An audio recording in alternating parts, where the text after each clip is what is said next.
What's up, everybody? It's Jonathan here. Everything is mediocre, doing screen printing, stuff like that. So thanks for tuning in. I want to show you the washout room. We got both of our washout basins here.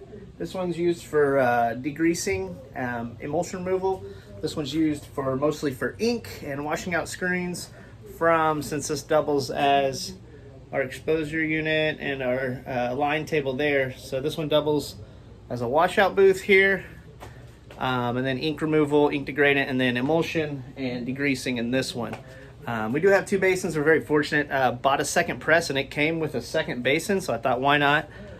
Easy enough to hook up here. We just have plumbing running from over here to a reservoir here, and this one comes straight down into the reservoir. Now what this reservoir is this is two screen printing screens. These are two 40 mesh screens. So we've got two 40 mesh screens. We're actually going to switch that out to a 25 mesh and a 60 mesh, change this up and see how this works. But we have two screens on the top here that the water has to run through. This reservoir fills up, and there's a sump pump in here.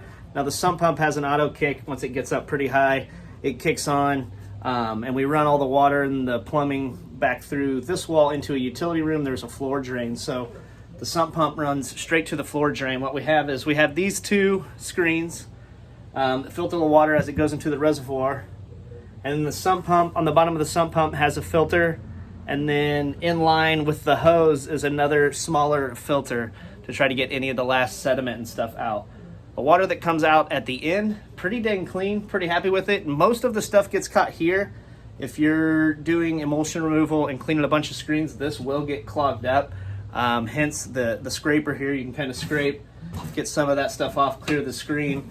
The second screen stays pretty clean. So sometimes we'll swap these and replace the one that has gotten grimy.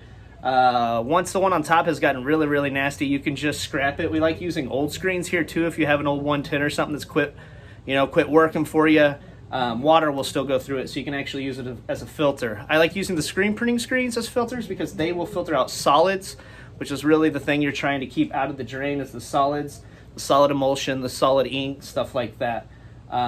Again, this cost me, I think this was like a $20 bin. These two screens were like $20 a piece. In theory, if you're reusing ones that you're retiring or whatever, you save some money there.